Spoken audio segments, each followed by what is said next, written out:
Coming to you live from the print shop of Jeanette Pidi Design, this is United Design Guild Live. Cue in the intro music that we don't have.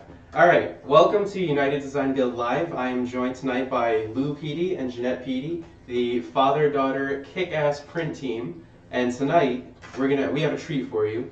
We're going to be going over letterpress, this beautiful machine. We're going to be getting some cards printed for our pins, if you're a member. And we're going to teach you the stuff that no one really knows anymore. All these little kids on YouTube that think they know letterpressing, we're going to show you how it's really done from one of the last great masters of letterpress. Why don't you introduce yourself? Start with you, Jeanette. Who are you? I am Jeanette. I am the designer, and I kind of started this out of curiosity. I worked for another invitation company right after college, and so I asked my dad what he knew about letterpress because that's what we were doing at my job, and so that's how this kind of all started, and then it kind of just turned into what it is right now. You asked the right person about letterpress. I did. And Lou, who are you? Lou Pidi, son of a master printer, a man that was printing since around 1939, was a master of letterpress. He worked in New York City up until 1970, and then he opened up his own business right here in Dumont, New Jersey, and it was called Vito's Print Shop, because his name was Vito. And 2 years after he opened, I started working with him, and he started teaching me. And I was known in those days as a printer's devil. Okay, what does that mean? That means you're his apprentice. Oh. See, printers had their own terminology and language. I like that. So I was the devil. So is Jeanette the devil right now? Jeanette is my devil. Ooh. So I'm teaching her. She's someday going to be a third generation printer. That's awesome. So I've been doing this, like I said, since 1972. So it's about almost 46, 47 years that I'm doing this. But it's not all letterpress that I did. For most of my career, I ran offset presses, Heidelbergs, from single colors up to 6 colors. And we did a lot of 4-color work, high-end work for art galleries and stuff like that. But I never forgot this. And my father always told me not to forget how to do letterpress, because it's so beautiful, and someday it's going to come back big. And he was Pop right. was right. Jesus. He was right. And the way it was taught to me, it's something that cannot be done fast. Okay, you have to put your time into it. It doesn't print like a copying machine would today, like those biz hubs, or even an offset press where you hang a plate and basically the press is doing all the printing. Here you have to make it print. Okay, because the type is not even in areas. Even this little press here, now we're going back to the early 1900s right here with this 12 by 18 Chandler and Price. This thing I think is over 100 years old. Wow. Okay, and it has a few flaws in it. This section here that I have my hand on, this is called a platen, and it's not 100% true. All right, meaning that it's slightly off. So there could be a little weak area here, and I have to fix that when I print, so everything comes out nice and even. And you know, there's a little misconception about the way some people today feel about the way letterpress printing should be printed. Okay, they sock the type very deep into the paper, and I'm sorry, that's not how you print. Type bites halfway into the paper. Okay, we're not printing braille here, we're printing letterpress. And if you had long runs in the old days, okay, where the jobs had to be made ready perfectly, otherwise your type would wear out. Your type would be done within 5,000 sheets. Wow. If you didn't make ready properly. Okay, so I'll start the demonstration. We'll be working with polymer plates, a great invention for letterpress that came out. Could we face the camera this way? So I could fix, this is where I'm going to be mounting the plate. Yeah, Jeanette, why don't you tell us what we're actually going to be doing tonight for this demonstration? So I got a plate, a design from you. So what I did is I sent it away to Boxcar, who does all of our plates, and they make a negative of it, and then they expose it. It's a photopolymer plate, Yeah. and it's basically Can you like, get that open there? yeah. I'm gonna, Oh, okay. Okay. So it's kind of like a big sticker, and it creates like kind of like it's going to be a stamp effect, and it's got an adhesive back, so it's kind of like a big sticker, Right. and we're going to mount it onto to the the base. base. And after the plate is mounted onto the base, it's type high, 0.918. Okay? All right. Let's do I'll it. get my Let's get down and trusty, dirty. my trusty rule, right? Because we want to get this baby on as straight as possible. Okay. That looks good right about there. So what I usually do is I get a marker and I mark exactly where I want to put this.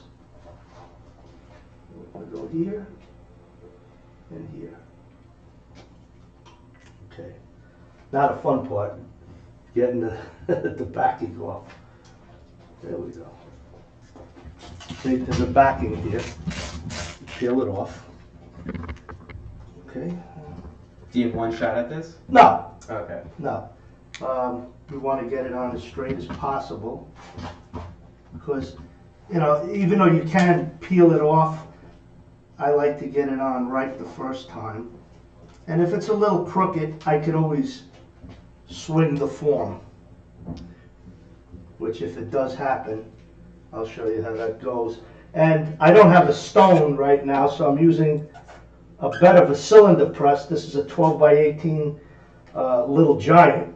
It's a number 4. And believe it or not, I've been working on this press since I'm 12 years old. So it's been a family member for a long time. Okay, so now I'm going to just plane it down to make sure that she's down good.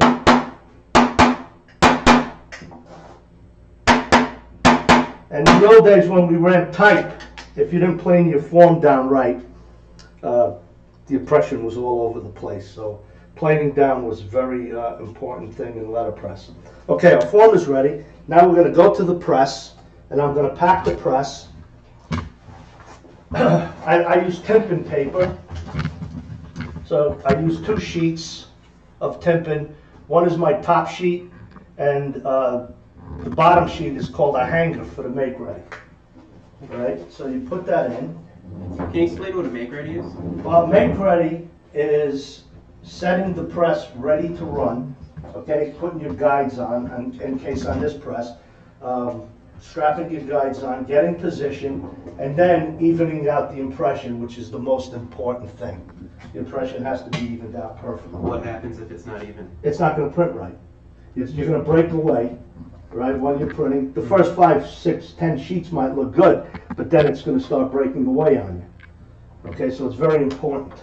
Right, so these are bales. I'm putting a bale down. Crease it.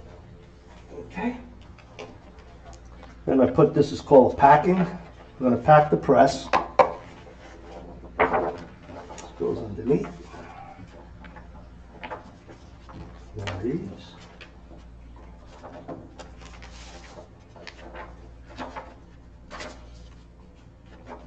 This goes in there.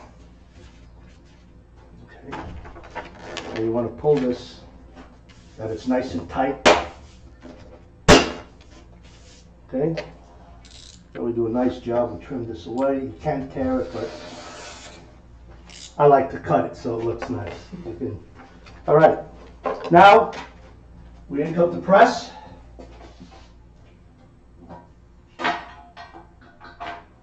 Get an ink knife. Ink knife with a black ink. How's that ink smell? It doesn't. You know what? The inks are not made like they were years ago. So you get a little bit of ink on the knife. Okay. Put it on the ink disc. Now this is totally old school.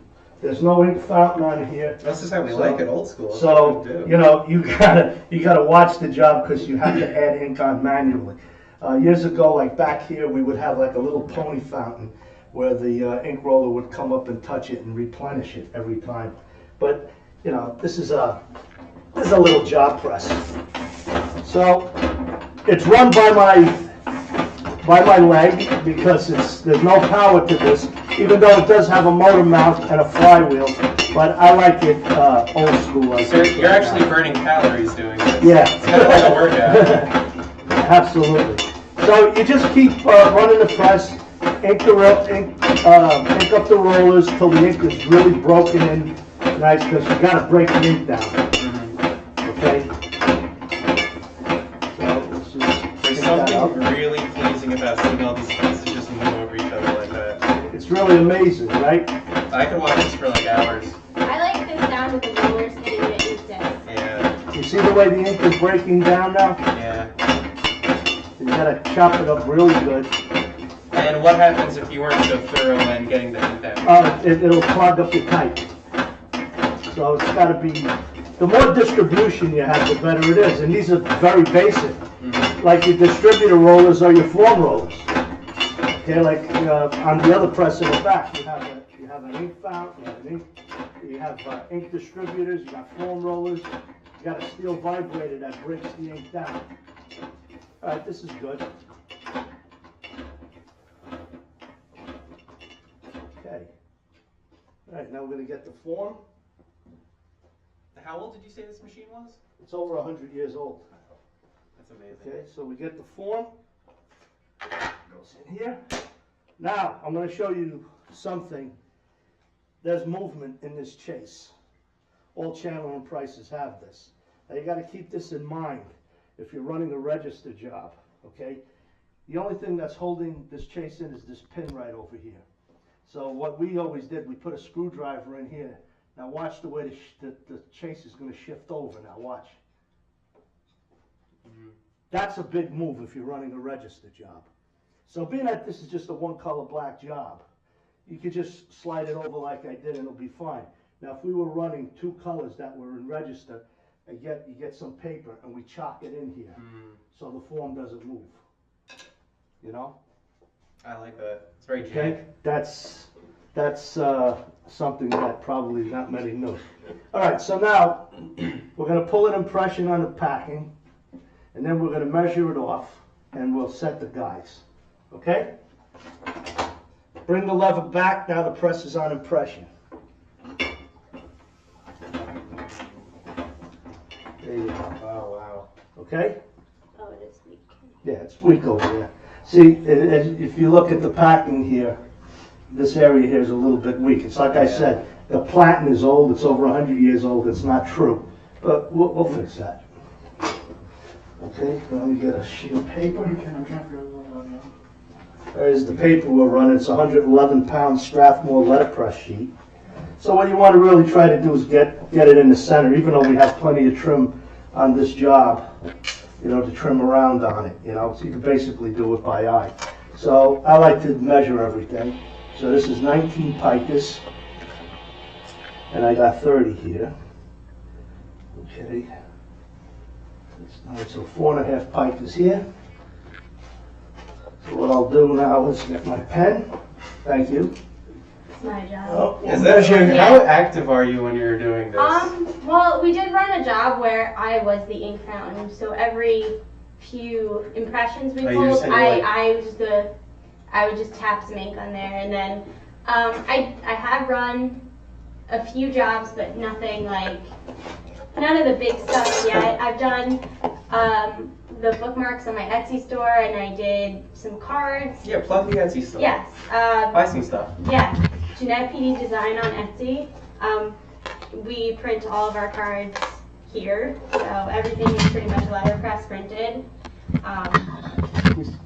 How long do you think until you're ready to actually do everything he's doing? I have a handle on it. Like, I kind of know what needs to be done. Mhm. The make-ready stuff is still a little bit, like... Well, that's something that's going to take time. Make ready is, it's something that... Yeah, it seems like there's a lot of precision involved in this. Yeah, I mean, with, like, when you mark out a sheet, which we'll probably have to do, it's kind of like an eye thing, so that's something that's going to take a while. But I'm pretty confident, like, running the machine. It's pretty much like you have to get into the rhythm of doing it because you're punching with your one foot. You have to coordinate when you're pulling the impression. So it's kind of like, So it's like doing that pat your Yeah, stomach, pat your in, stomach. which I can't do. Yeah. I think that's ridiculous. yeah. Okay. Now it's ruled out where the paper is going to go. Okay. So you put your sheet on the top sheet, and you got to figure out about where your guides want to go. So I want to put them about here. One here, one here, and here. All right, these are your head stops. This is your side guide. Okay? Now, you cannot use the standard gauge pins on here. Or like we used to put years ago, we used to glue quads from the type. The quads, they were spacers. All right, we would glue them onto the top sheet. But you can't do that now because you got your boxcar base over here, it would smash it. Mm. So I had to come up with an idea. Boxcar sold me these things called Henry pins. They were like a spongy head guide that went here and here. And they didn't seem to stick right, and they moved. They had like a self-adhesive on it, like a peel-off. They didn't work. So they couldn't even do their So job. Jeanette and I, we were starting this two-color hair register job, and I couldn't register the first color. They were all over the place. Mhm. That means that the image wasn't hitting in the same place every time. So I couldn't run the job. So I had to think of something fast. So I got a creasing rule, right? Mm-hmm. And I put it down on double stick tape, and it worked.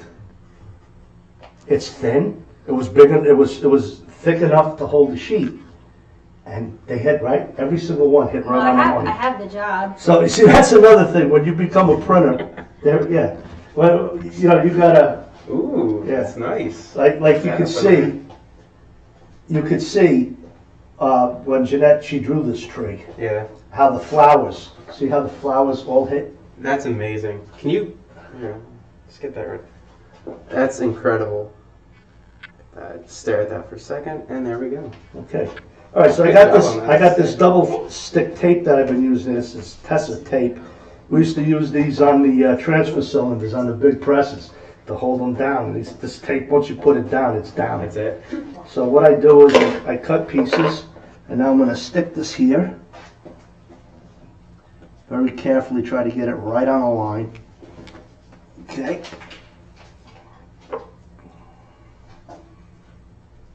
You see, you don't want to rush it, because if you rush it and it doesn't come out right, you got to start all over. And you said last time this is the hard part. Like you get everything right now, and then the job comes out flawlessly Yes. every time. Yes. So it's worth putting I in was- the extra time and effort to get Yes, it perfect. I was taught, don't rush to make ready. Take your time. Even if it takes 15 minutes longer, you're going to capitalize on a run. Mhm. Because you don't want to start printing and stop and fix it, stop and Yeah. go. That's not how you run a press. Okay. Put this guy over here.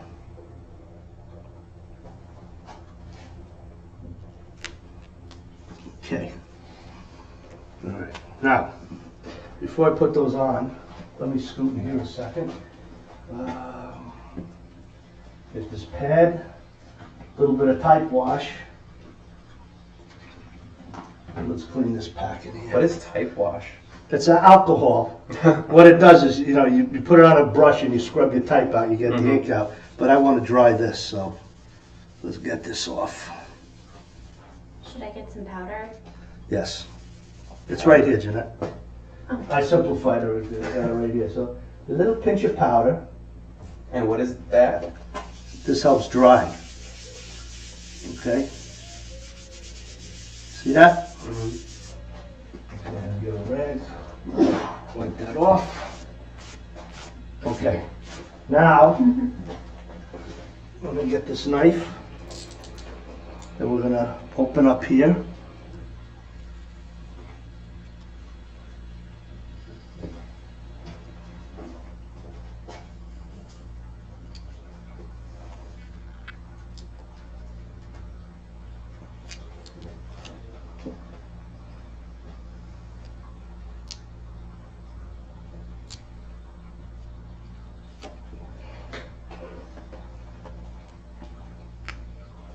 very relaxing watching all this.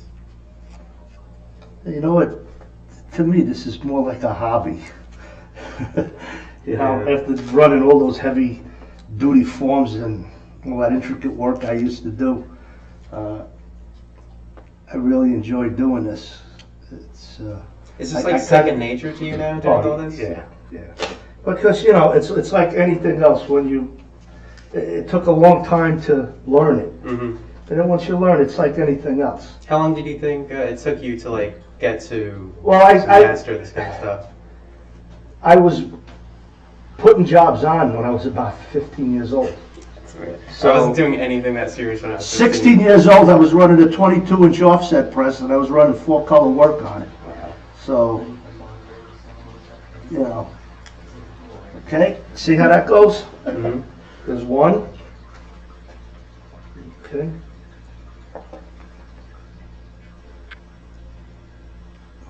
And this system was your own little invention, right? Yeah. That's funny. Yeah, and I had to do it like that. I had to think about it, because we were like, we got to print this job, and it's not working. You know? I like it. The jank method. Oh boy. Oh boy. But we did it. And I'm very comfortable with this. I like the way this works. I thought we had more. Oh, here they are. So that's The the Henry pins. what they tell you to use. Yeah. Yeah, I mean, they might be all right, but I didn't find them. They're like, they're sticky on one side and they're Oh. kind of like collapsible, but they're not sticky enough. Okay. So we got the head stops in and the side guide. Now you need something to hold the sheet down. Mhm. So these are called fenders. Fenders. Good Okay. guitars. Oh, my favorite. I got 3 of them. Ooh. Okay, so we're gonna put this here. See, in the double stick tape, it holds on to everything. That's what's nice about it. I really like this system, and I think even if I run type, you know, without the base and the polymer plates, I'm still gonna use this system. I think it really works out. Hey, if good. it works, it works. You know, I mean, there's no reason to go back. So you just lift these guys up a little bit, like this. Okay. All right, now, there's an obstruction here. What's the Okay? obstruction? The excess tape. Oh yeah. Okay, so now we gotta get rid of that. All right, so just do this.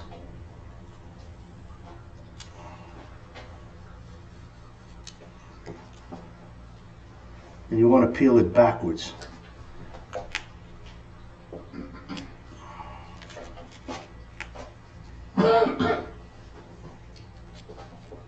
Do you know how to do all of this? Yes, I have not done it by myself, but I've seen enough jobs put on that I feel like I could do it. Oh, trust me, her day is coming. The test is coming. The test is coming. Oh, I can't wait. And, well, she's gotta do it sometime. Yeah. You know, Graduate. you know, like the important jobs that we're getting paid for, I have to do them. But Right now. but I can make them ready, and I feel confident for her to feed them Awesome. for now. She's gonna pay her dues. Just because she's my daughter, she's not getting a free ride. There's no, you gotta pay your dues, eat the salt, Eat that salt. Get And the then- coffee. Get the. and then someday you'll be the master. I was the kid once, and you just did what you were told. See? Beautiful. Get that off. See, I rip it backwards because I don't want. Oh yeah, you don't want damage. Right. What's over there? Okay. You take that. Oh, you can take that too. All right, now let's see how we are. Right, see how that fits in there now? Oh, that's awesome. There's your guides. Look at that. Guides is set. All right?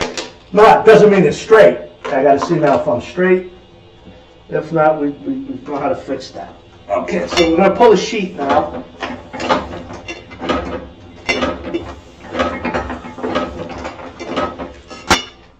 Okay, like you can see, it's nowhere ready to go yet. I show that to the camera too.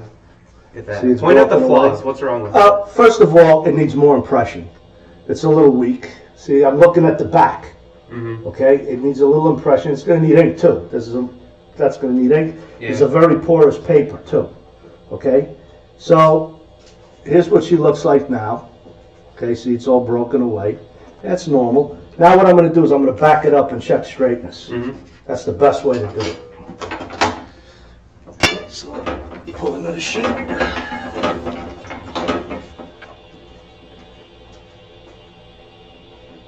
So just making sure the two sides line up. What do you think? Looks straight to me. Show Mike. I don't know what I'm looking for, but Does The everything? borders oh yeah, overlap. that's pretty dead on. It's pretty good, huh? Yeah, Okay. All right. Now, pretty good job. It's almost like you know what you're doing.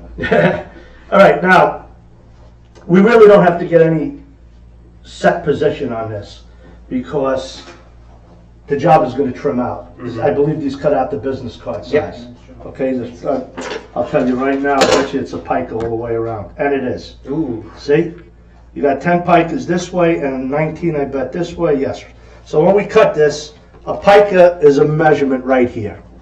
Okay. All these kids It's, using Adobe Illustrator should know what pikas It's are. 12 points. It's 12 points in a pica, 6 points and a half a pica, and 3 leads make up a half a pica. Hope everyone's taking notes. 6 leads make up a pica. Okay, the 6 picas in an inch. All right, so well, don't you think my father used to quiz me on this stuff, right? Okay, now I want to check impression on this thing. All right, it's going to need a little bit more. All right, so you want to start out a little bit at a time. You know, that's where this is time consuming. You add a little bit at a time. All right, so we're putting another sheet in. It's about like 100-pound gloss text. Let me get some sheets over here. And we're going to clean this up, Jeanette. Keep this. You can put this away. Keep the pen. Here's a square. Okay, let's try another sheet.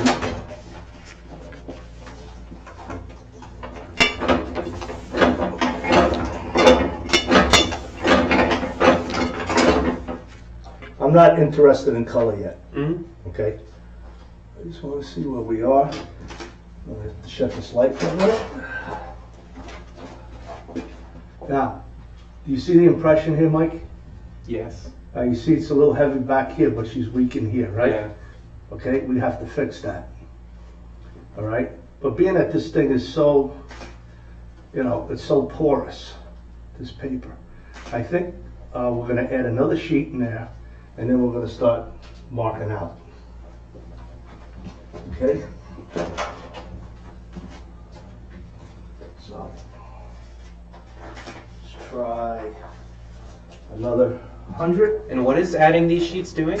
Can I show the camera? Do you mind? Yeah, please. What it's doing is it's adding more packing. Okay, we're raising this up. Okay, we're raising up the packing so the type bites harder into the paper. So get a deeper Okay, impression. so you got to do it a couple of times, and after I like what I see here, then I have to pull it on another sheet on top of this. Okay. And definitely this thing is going to need more ink. Okay, it's getting better. Shut the light again. Do the impression. Okay, now we're ready to start. Okay? She's weak down here. So, yeah, well, here's That what- sounds ominous. Here's what we're going to do. Now, I'm going to take a sheet out of here. See this? This is a 60-pound bond sheet. I'm going to put this here. And what did I do with that bond paper? We get a new bond.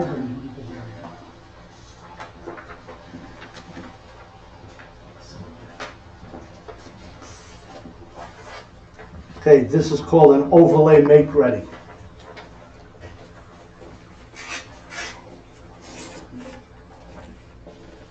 Goes in here like this. Take it this way.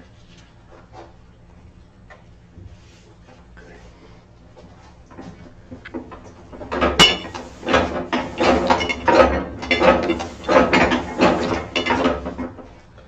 how nice it prints on the bond. Oh, that's awesome. Right? Okay. Can you put that up to the camera? Look at that. All right, this is going to be That's my great. marked out sheet now. Now, I am looking at all the weak areas now. Okay? This has to be in the right lighting. Okay. So, here we go.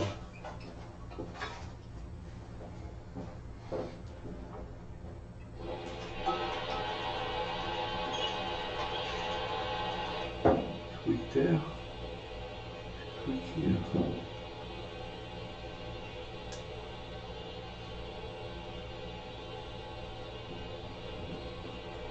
Okay, I'm marking out all the weak areas now on this side. This side is weaker than the other side, so it's going to need to be patched up.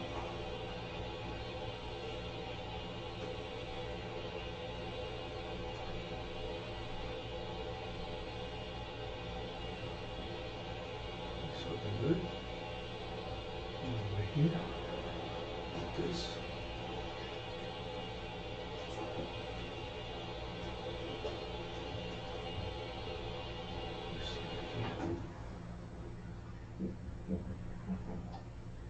See, it's time consuming because you could imagine running a 38-inch press where you had 8 pages of type on there and you had to do this. Oh God. It used to take my father about 5 hours on a number 3 Kelly to make it ready, right? Wow. Okay. Yeah, because all we're doing right now is like a business card. I can Yeah, imagine but having 8 pages would be like you see what I'm insane. saying? If you want to do this right, you have to do this. So this looks good. What I have to do here. Can you show that to the camera? Just hold that up there. Yeah, gotcha. See, these areas where you see those circles, those are weak areas. They have to be patched up. Mm-hmm. Okay, and it doesn't mean this, it may need a little bit more. But, Oh, we're all about perfection, right? yeah. Okay, so I'll patch it up over here. Usually I go down there to do it, but this way everybody could see what I'm doing here, okay? So we need to, this is paste, okay? What do you want, a tissue? Yeah. And this is the make-ready knife. This thing, my father must have had this since the 50s. That's the exact same one? Yeah. Wow. That could have changed some blades.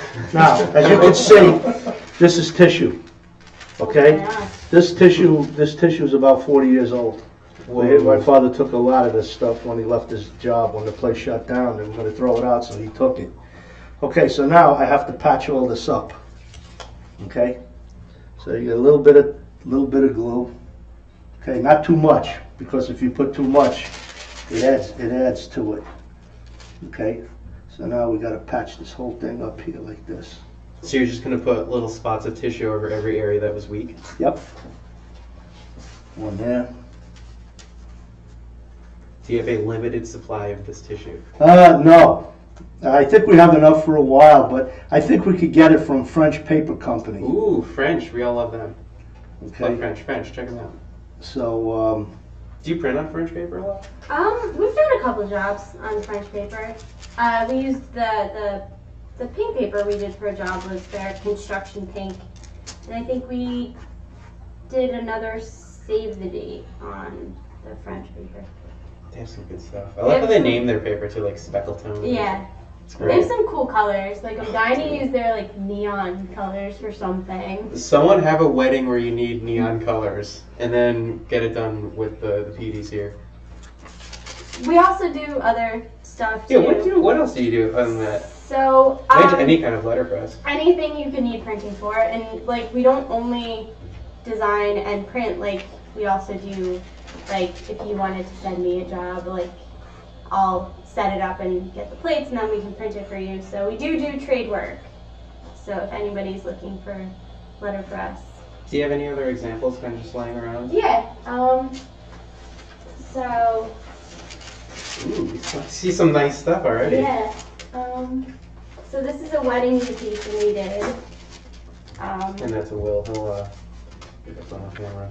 So That is awesome. And you drew that yourself? yeah. So everything everything I do is kind of like by hand. I draw everything. We don't use clip art or stock or anything.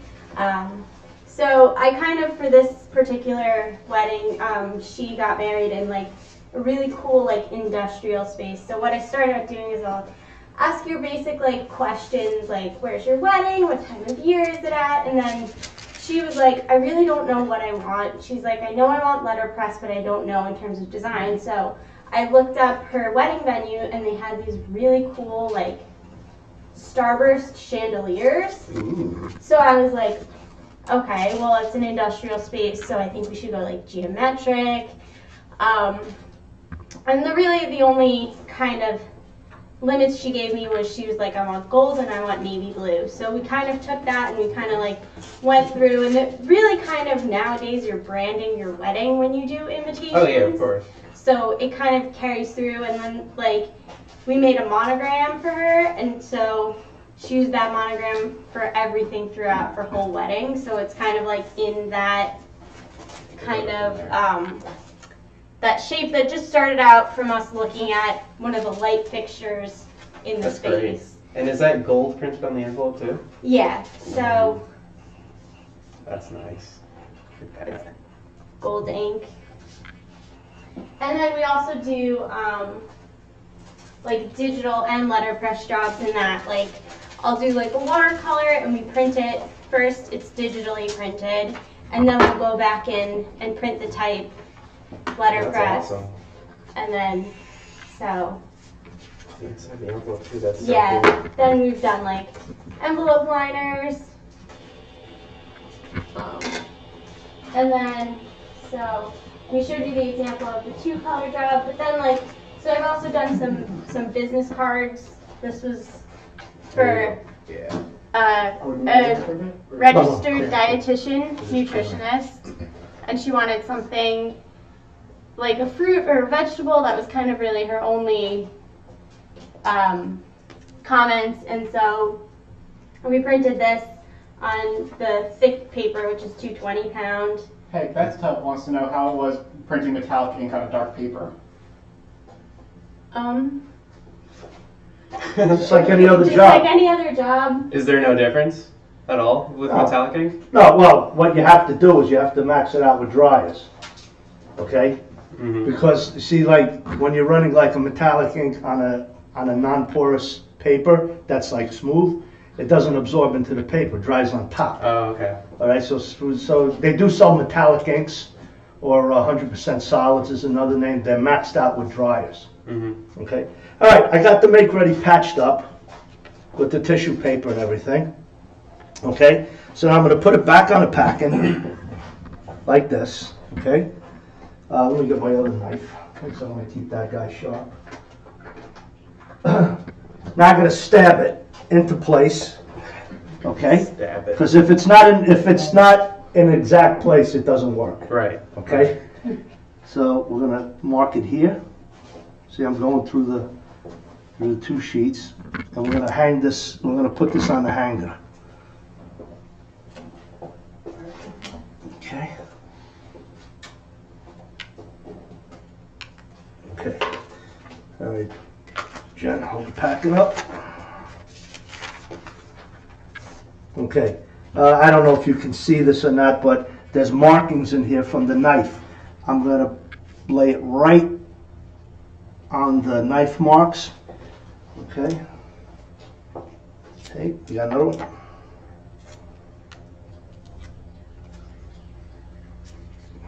Okay.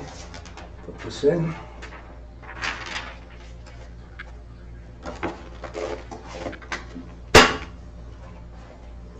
Move this over here. Let me put a little bit more ink on that. Maybe a little bit more on there. Is this devil's Better work? now. Yeah, let me see. Okay. Take that. I'm gonna take the foam out. So I don't want excess ink to get in there. Should I work it in? Yeah, that.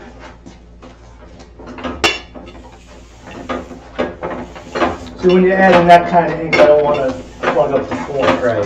So, takes a minute.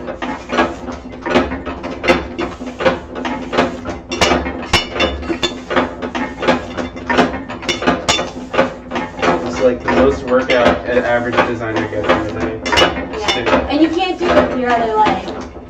You kind of just like. Yeah, I tried doing it with my left, it doesn't work. So one leg gets like beefy, and then the other one is like.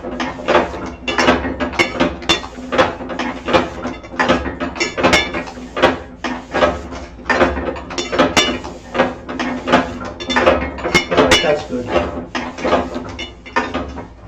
Okay, let's put the form back in. Move it over. Let's see what we got.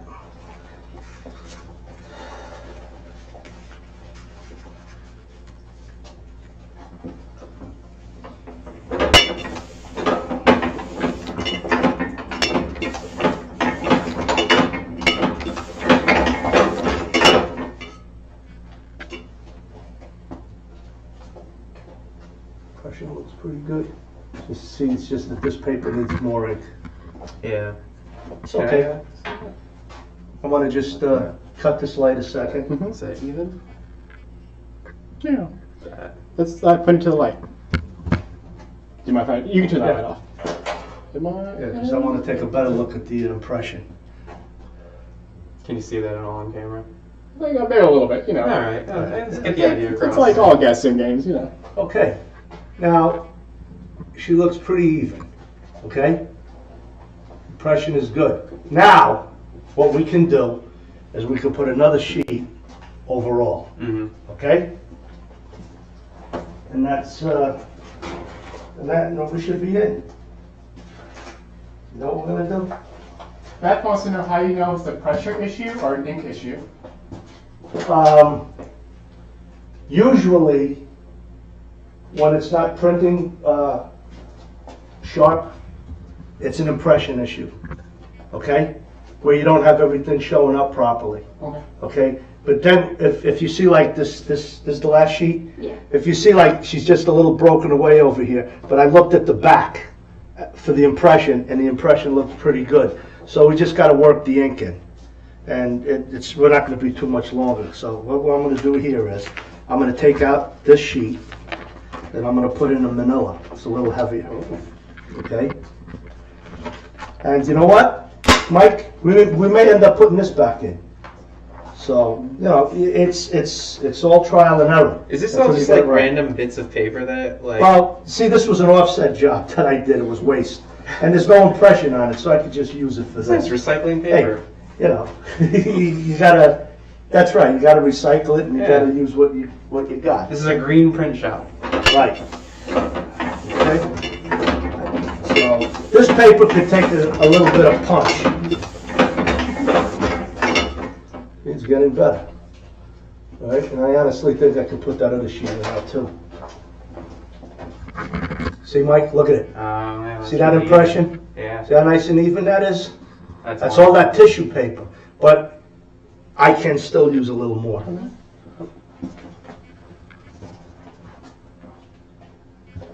Can you get that impression at all?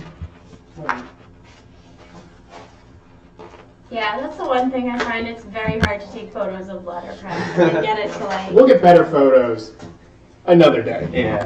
Yeah. Take one more.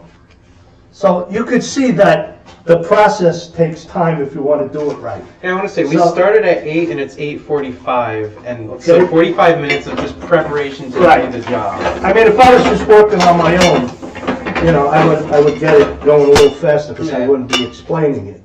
You know, see, it's getting really good. And the main thing is she's nice and even, okay? And I think one more sheet and I'm going to run. I'm going to put a little bit more ink on it and we're ready to go. Show that from the camera. See, I don't know how much it's going to show through there, but You're really good at guessing right where that needs to I mean, you know, You're really good. practice makes perfect. That's what we're learning tonight. Okay. We should like give these away, like Some touch points? yeah. So, you know Like what? we'll do a Let's- quiz, so you can quiz them. Let's see, all right, this is the first sheet, okay? So we're going to compare, Oh yeah. we're going to compare the first sheet. This is Okay. the last one. Yeah, well, I'm gonna put some more ink on there. Then we're gonna compare our first sheet to these two. okay? So, I'll wait for all right, let me just clean up a little bit, guys, because I like to work nice and neat. Can you guys show us the first and the second one, or the last one? Yeah. All right, but now you're gonna see it better because I'm gonna put a little bit more ink on here. Oh, sorry. So this is the first one? Yeah. And which You one's can this? See, like, I got Oh, first and man. second sheets there, but just give me 1 minute. Let me put a little bit more ink on this press, and we got a then real nice looking one. well, let me see, Jeanette. More? Like, no, you're going to show it off. I mean, Just give me 4 seconds to It was like, oh, it's perfect. Yeah. this is a blotter over here, this thing. You know, me personally, if this is a long run, I like to run with an ink fountain so they're nice and even. But being that it's black ink, you know, black ink hides a lot. Yeah. So, all right, let's ink this guy up. A little bit more ink. And then we're off. And you notice I added little bits at a time. All right? Because the theory of a good pressman is you don't want to over ink because it's easier to add. It's hard to take off. Yeah, what happens if you had added too much ink? How do you get it All off? right, with this here, I would just wash the plate. Okay. But if I'm over here, it's easier, if you do that on an offset press, they're all rollers that are together, like 14 rollers. It's hard to work it down Sounds there. like a pain. So, you know, but like I said, this Strathmore, it sucks a lot of ink. If we were on coated paper, you'd be running hardly any ink on this job. So, these are the tests. Okay. All right. Okay, moment of truth.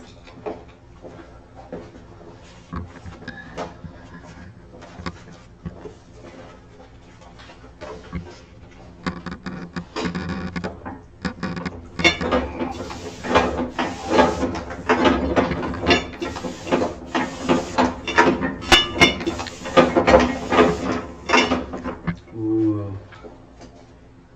That looks nice even from over here. So go. Is that a go? Let the devil take a look. She's the boss. Oh yeah, that's really even. I'm gonna see if I can get that on the camera. If you could see how even the impression is across. I don't know how Will. A little bit. A little bit? I'll look at the front. Beautiful ink distribution. That's awesome. All right? Now, Mike, Yeah. keep in mind, remember the first sheet. The first sheet. It took a little time, There we go. okay? Here's our first sheet. Yeah. Apparently I'm just nailing this every time, and that's our second sheet. So Right, just that's the do, finished product. look right at that. there. Okay? That is wonderful work you've just done there. All right? Now, you got to give me 2 minutes. I have to wash my hands. absolutely. Or else we're gonna get all the sheets dirty, and we don't want to do that. We're all about cleanliness. Perfection Okay, and so cleanliness. I'll be back in 2 seconds. All right. Can you point that up for a second? Uh-huh. I don't know how we're gonna do it, but we'll give away these little test prints. I think what do we have, like 4 of these? Yeah, I don't know where those and are, I but- think we definitely cut a lot more paper too. Yeah. So Look at that. I just want like. I'm gonna get one more time. Just like. What? Awesome job. And again, this was about, what time is it? So it's 50 minutes. I know he was talking through a lot of that, but like 50 minutes of preparation, getting all these little details right, and like adding sheets and getting every little, the precision involved is like incredible. And it's still like just immaculate. It's immaculate. Anything you want to say, Jeanette? Well, we said LaCroix, favorite LaCroix flavor? peach pear. Peach pear. I have a little thirsty right now. I just take a drink. Hey, maybe LaCroix will sponsor. Yeah, that's delicious. LaCroix. Here, I separated. I took out all the cardboard. Okay? So, you're gonna have a lot of cards here, guys. We'll run them one, okay? Whatever we got here. So are we about to get into the full run? Now we're into the production, Will, do you want to move the mic? all right? Or are we good? Okay, is it gonna get much louder than it was when you were just No. doing that? Yeah, Alright, it was then perfect. All right, cool. Okay, So chances are, what I'm going to do with this job, I'm not going to straight feed it. I'm going to do what's called double rolling. I want the rollers to go over the form twice. Okay, it takes a little longer, but being that we have a little heavy coverage here. And what will that do by going over it? Oh, believe it or not, okay, you're double inking the form, but you're using less ink. Instead of me, see, like the single roll, this I'd have to put more ink on it. Yeah. Right? But I'll show you what I mean. Okay? So let's get this guy on the fly here. Alright, so we're going to feed one. Good job. Can you just, I'm gonna drop it. Okay, one.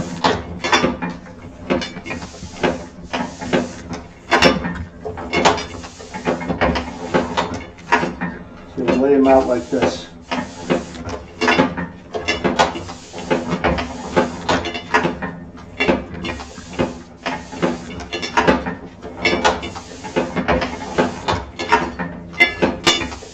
And if you're wondering what's on my finger, I was actually going to ask. okay, it's a piece of sandpaper, okay? The sandpaper helps me to grip the sheet, and if I accidentally touch the ink, it won't smudge it, Oh, that's smart. okay? How many times did you smudge it to realize that you have to put sandpaper on your finger? Well, I never did, because when I first started feeding this thing, my father put it on my finger, and he said, try not to touch the ink. So that was a handed-down technique. Yeah, but it's nothing that he invented, it's just the way they do it. And I spread them out this way because the air gets into the job and it helps dry. You see how nice and solid it's printing, Mike? That's really nice. Okay. And again, this is 111 Strathmore letterpress Ultimate White Wove. It's pretty white. This paper is meant to print Lining. letterpress. For most of the weddings and stuff we do, they go with the softer weight, which is more, not as vibrant and bright. I wanted our cards to be intense and Yeah. violent in how white they are. So how many runs do you do before you have to like re-ink this? Or do you? Oh, no, well, I'm keeping an eye on it because every sheet, if I see it starting to break away, you know, I'm going to Put more on. it. But right, like I told you, when you double roll, right, you're inking twice and you're using less. You know, and you know the beautiful thing about letterpress printing is it's not perfect. Okay. I don't know, it seems that you got this pretty perfect. Yeah, but you know what? You could have your impression perfect, and like a paper like this that has tooth, you know, it might be weak, the paper in one area, then you don't see it printing. As an offset press will cover it no matter what.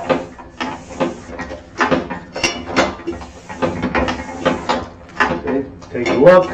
It's a slow process, but you know what? It's an art. Yeah, it's a good name for it. If we didn't have the solid in the middle, we would have been able to single roll it and have it off, but we want it to look nice. And the other thing is, we're in no hurry. No.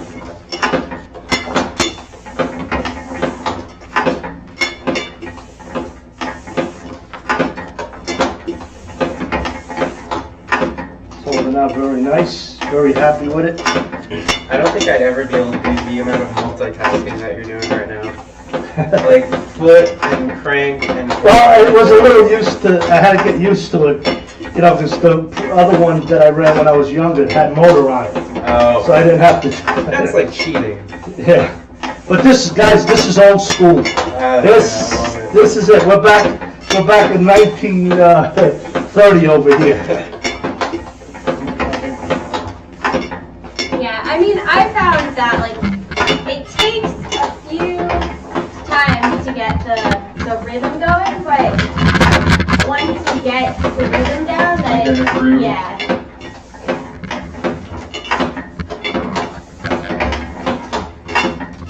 You know, this has to be fed right, because, you know, when I put them under the cutter, okay, you only have a pint of tolerance all the way around. If they're all over the place, you're gonna cut through the type. So, This, Is the ink dry pretty much immediately? I wouldn't touch this job for about 2 days, Wow. you know? But you're stacking it, so it can take a little bit of a touch? Yeah. Yeah.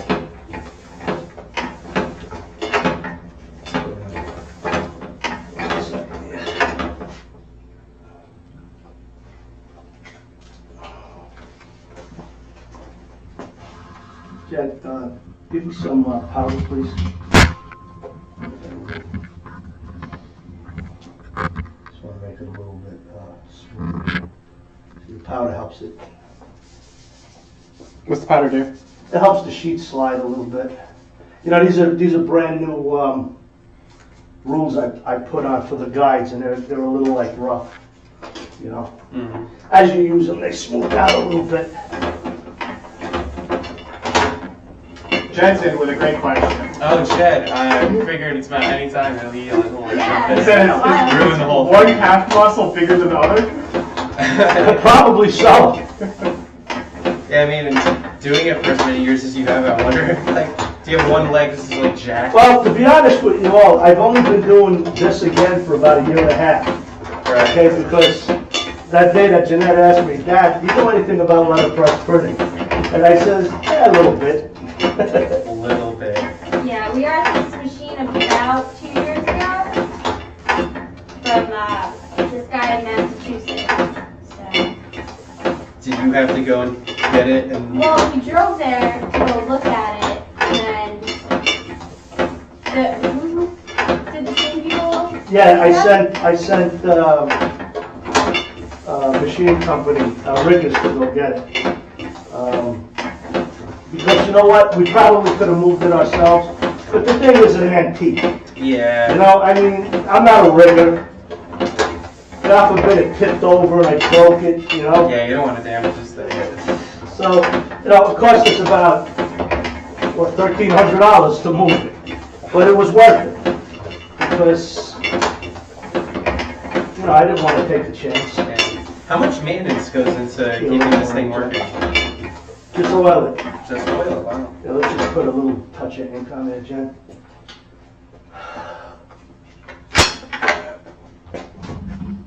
Then we'll finish these up. Let me see. That's too much.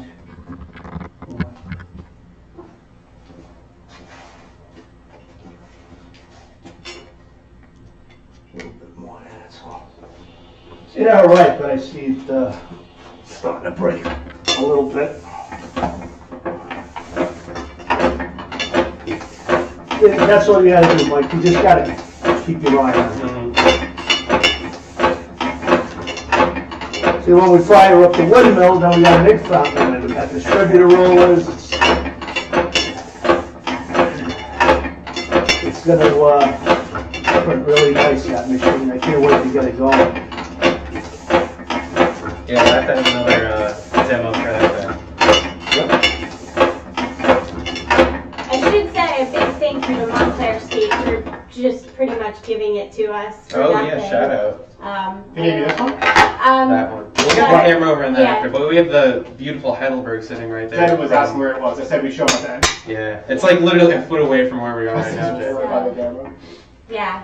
Otherwise, it was really kind of sad. It would have ended up in a landfill ultimately. And I can't deal with that. I was like, because we went back and forth on it a little bit, like, oh, well, we have 2 presses already, and I was like, well, if we don't take it, nobody's going to take it. Said, have that thing trashed. I couldn't live with that. Well, now I guess in the garbage. Back in the late 70s, early 80s, the Daily News had 50 linotypes. Oh god, this is Nobody wanted them because everybody was doing cold type.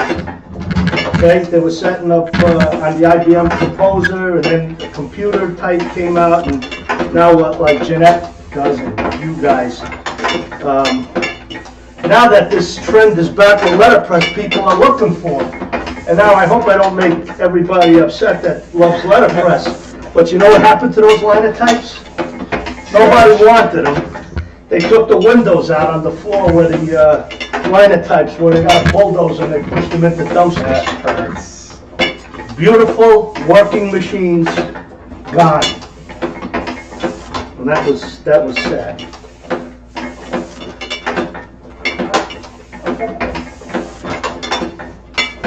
And we're almost done here. Now people need to know if they want honest to God letterpress, they gotta go to you. Well, He's the only one, there's no one else. There's no one else. well, you know what? I think I've seen some really good printers also on YouTube. Some men and women that really had mastered the art, and I've seen some pretty bad things too. Well, Yeah, that's why we're having you teach them the right way. it's like I say, letterpress comes out two ways. Perfect It or comes out no? perfect or it's not good. Because you can't hide it. Yeah.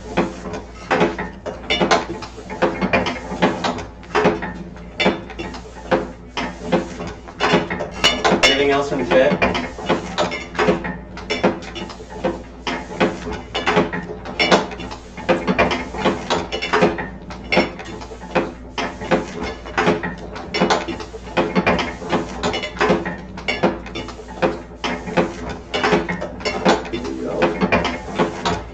Like, the thing is, too, like, I know a lot of designers are watching this, and if you are interested in letterpress, let me know, and you can come here one day, you have a project you want to do, let me know, we'll work with you, we'll give you a good trade price on whatever job you're working on, like. Do you often have the clients come in down here to the shop? We had a couple. We did a wedding invitation job where, the parents of the groom came. They're also friends of you, so. Okay, that makes sense. Yeah. That's nice. I like that. Just invite them down to the shop and show them everything. Like seeing this stuff in person is incredible.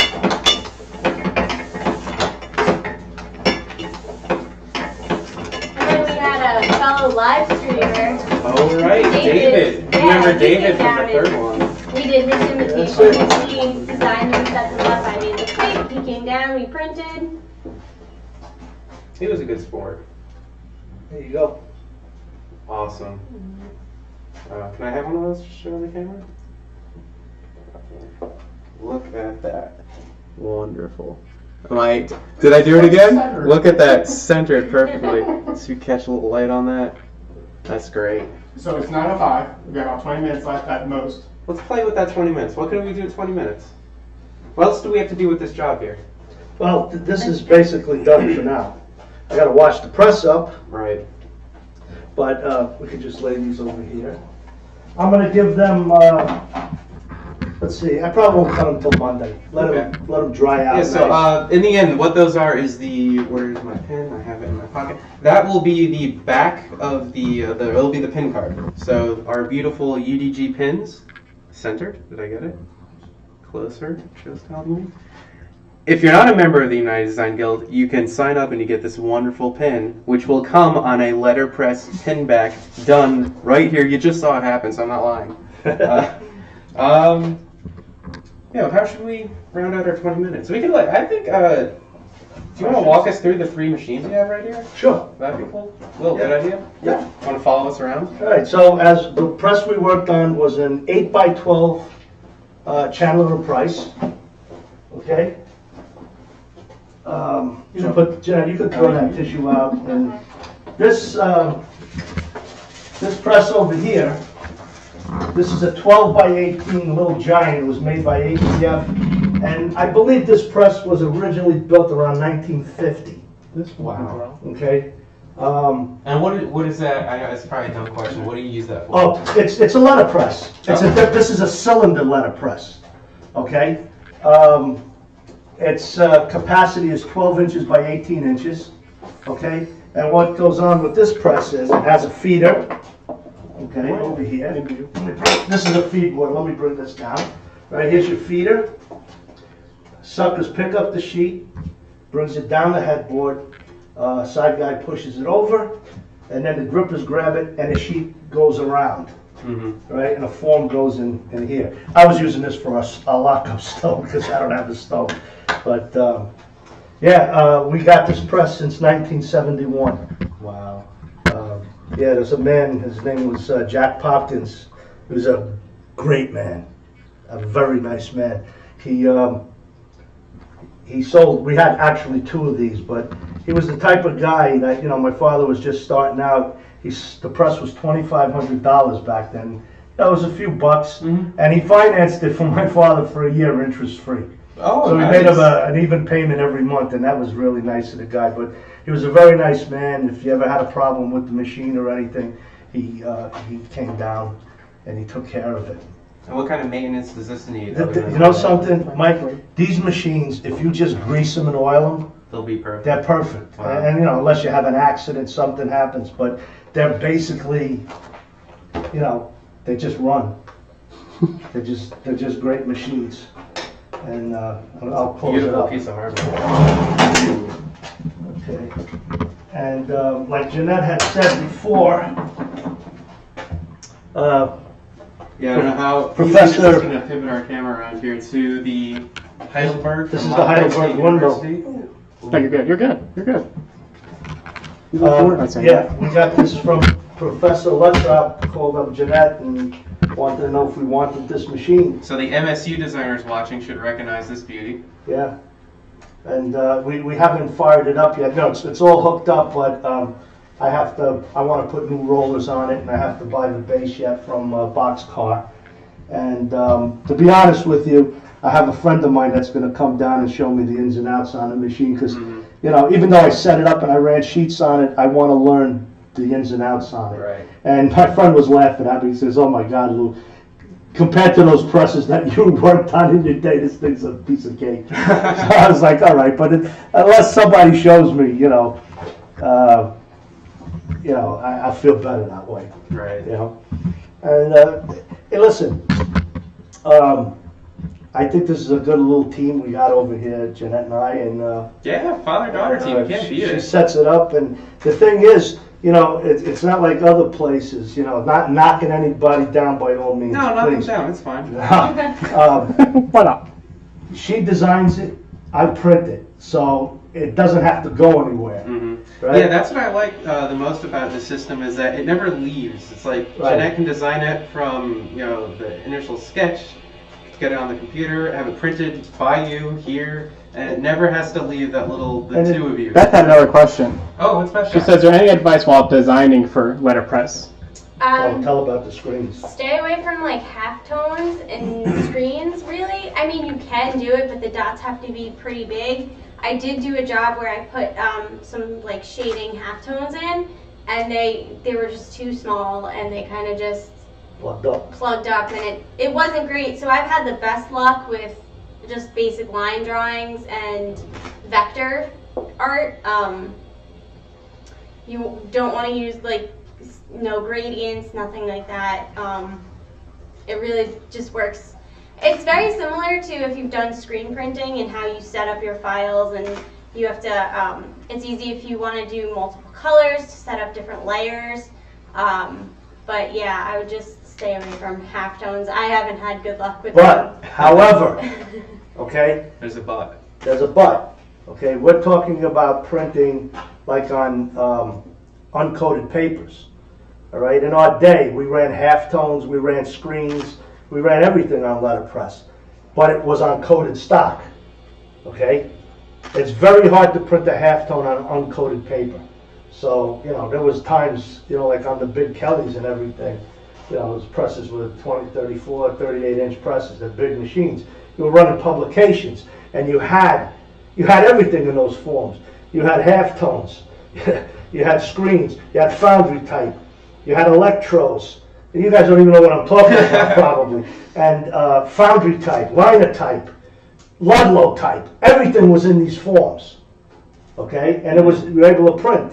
And we printed on 45-pound coated magazine work. That stuff was, And what they used to say, the pressman used to give it a kiss impression. Not so, okay? They gave it a light impression. But like I said in the beginning of the cast, the type has to bite halfway into the paper. It has to. Mm-hmm. If the type isn't into the sheet, it's going to break away. It's not going to stay solid. You might get away with your first couple of hundred, but as the thing runs, Way down. so that's why the make ready is very important. It took me a little time. A little job like that took me an hour to do. I would have put that on an offset press. I would have had it off in 5 minutes. It would have been a joke. Would have hung the plate, bang, bang, done. But to do it properly, see, I had no problems running that job. Right? We set it up right. We fed it. It's finished. Now we go on to the next job. So, that's why, like even on a press like this, you don't want to keep opening and closing the packing and putting patches. You want to just do it right, take an extra 10, 15, 20 minutes, whatever it is. Because when you close that packing, otherwise known as the coffin, right? Nail the coffin shut, you want to close it, and it wants to stay closed. You don't want to play games because your boss wants production. Okay? So I think I hope what I showed you today, helps you out, and other printers that are learning this trade, could always get in contact with Jeanette if you ever have any questions. I feel, it's something that should be shared. Absolutely. Okay? It's like my karate sensei says, we practice and we learn and we share karate. Okay? It's not for one person. So I feel the same way with printing. I'd rather call me up, use me.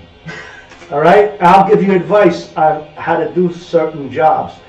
I'd like to see you keep this trade going because it's a beautiful trade. Yeah, it'd be a shame if this. And believe me, there's plenty of work out there for all of us. Because if you wanted to become a millionaire, you're in the wrong business. Okay? But you can make a good living at it, and just do things the right way. Because something that was always told to me by my father, who was a very big perfectionist in this trade, and you couldn't hide anything on him. You couldn't get away with anything. I don't care what kind of a printer you are or how good you are, you're only as good as your last job. Oh, I love that saying. Okay? Just remember that's very true. It's like the army. You can do a million things right, do one thing wrong, you're court-martialed. So take your time. Hey, do you're it that right. Do it right. All right. So can we just get through a couple more questions? Yeah, sure. Beth wants to know, what's the smallest point size you'd recommend for type? We've printed, I think our business cards is like 6 point. We've Wow. got as small as 6 point. Yeah. And then letterpress picks, like the plates are really good. They pick up a lot of detail. Like I did some drawings of some flowers and they're like super detailed and it picked up the tiniest little marks. So. right.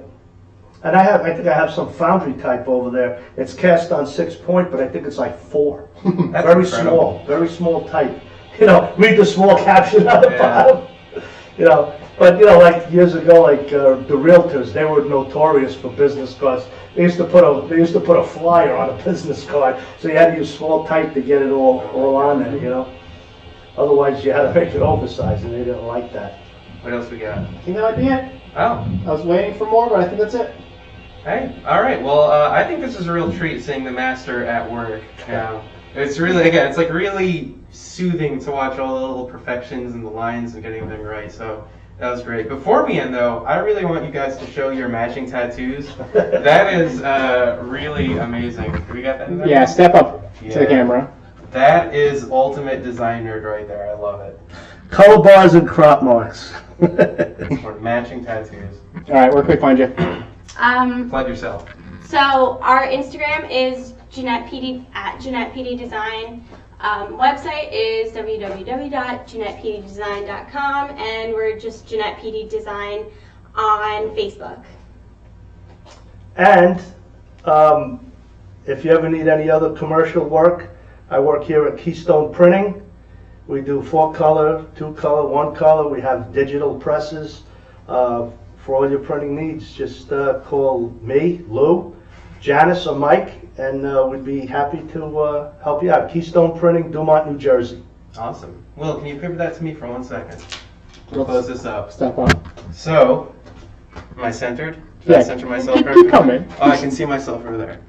Good enough. So this has been United Design Guild Live. Thanks for watching. If you want to find us on social media, it's United Design Guild on Instagram, UDesign Guild on Twitter. You can email us at streaming@uniteddesign.guild.com if you have any questions or recommendations for future streams.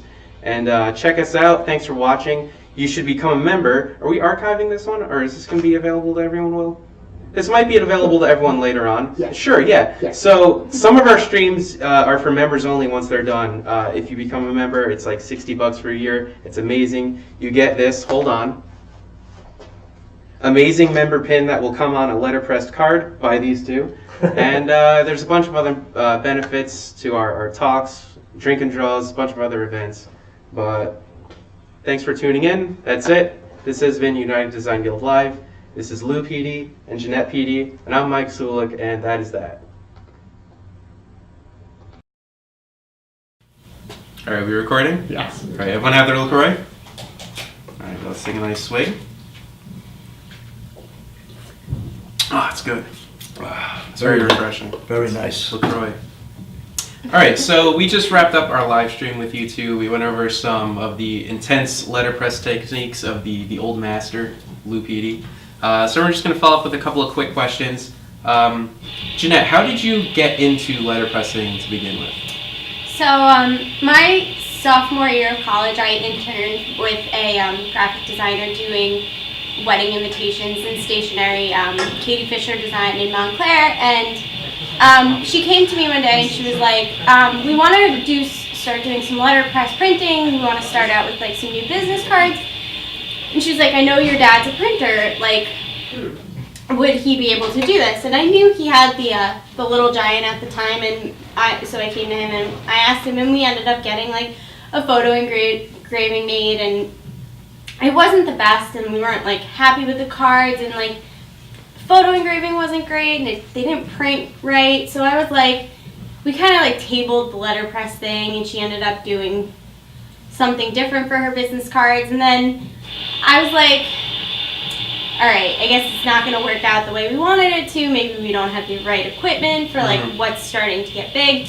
So then again, my senior year, we were getting ready for portfolio reviews, and I was like, I'm going to create some business cards for myself. I would really like them to be letterpress. So we did the same thing. We got a photo engraving, and it did not work. They just kind of like, the engraving was uneven, and it like... The wood was warped. The wood was warped, and it just didn't look right. So I was like, okay. So we, again, went back, digitally printed my cards, and it kind of like forgot about it. Digital, whoa. No, I think I did them offset.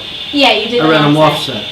So then, like, I graduated and I was like, I really like enjoy doing stationery. It feels like very hands-on.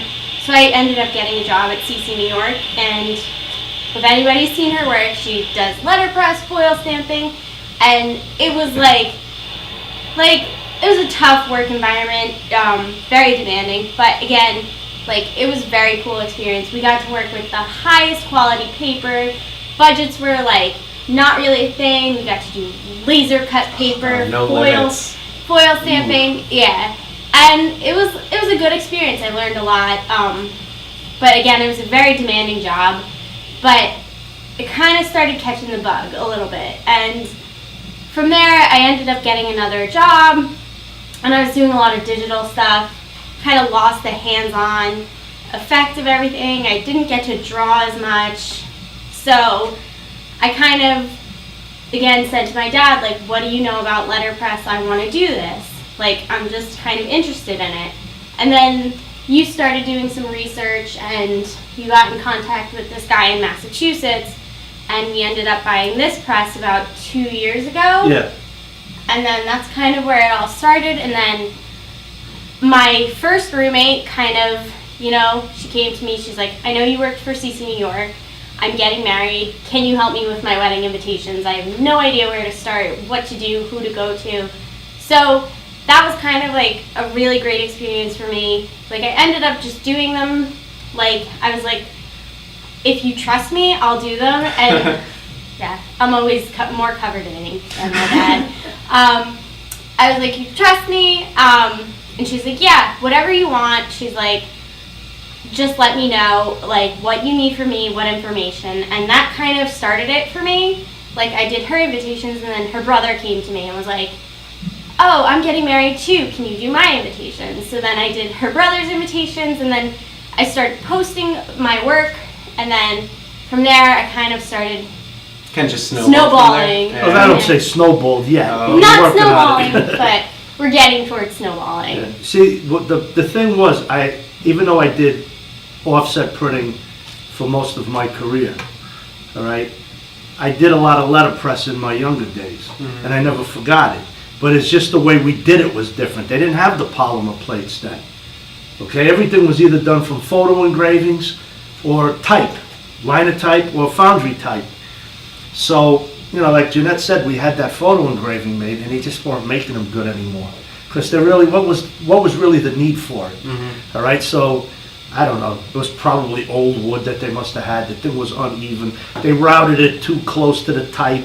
You know, all the dead metal out of the thing. The thing caved in, and it was just a disaster. And I told Jeanette, well, we did these things 30, 40 years ago. You got a brand new photo engraving. It didn't even need make ready. You just put it on and just about printed. Because first of all, you had the masters doing it in those days. Okay? So the only thing I had to do was I had to learn what are they doing now. Or I had to know. So we went out and we bought the press. Okay? Well, before we bought the press, I had the little giant. Okay? And I called a boxcar because I saw a YouTube video. Boy, the things you could get on YouTube. Shout out to YouTube. I got in touch with them, and I got to tell you, they are the nicest people. There's this girl, Kathy, up there. I got on the phone with her, and she explained the base. Okay, this base over here, and the way you put the polymer plates, they stick onto them. It's type high. Said it's just a little fussy with your rollers. You got to set your rollers right, which we figured that out right away. And she sent me some test plates. And I was like, Jeanette, we got this. I said, this is even easier than working with type, you know? Well, first of all, you know, type was a pain in the neck. It fell down, you know, it didn't lift, you had to fix it. It was a mess, you know? It was hard. But this thing is beautiful. Then we did a couple of jobs there. Then we bought this. Right? I really wanted a bigger one. I wanted a 10 by 15, but we couldn't find one. So I said, you know what, this would be a good little machine to start with. And I kind of liked the idea that it wasn't electric, you know, that it had to be hand pumped so she could go on it, you know, because I felt a little safe. Hey, maybe she's 26, but she's still my little kid, you know. So I didn't want her to get hurt, but we just started doing some really nice work, and it all came back to me, you know, and you know, when you sort of make ready, that's the big thing. That's what makes it print, and I'm glad I never forgot how to do that. So here we are. Perfectionist eye there. Yeah, well, it has to be good. I won't sell anything unless it's good. I've always been that way. If I don't like it, I'll do it over. Yeah. All right. Well, that was awesome. This has been Lou Pidi and Jeanette Pidi, Mike Sulik, United Design Guild. Thanks. LaCroix.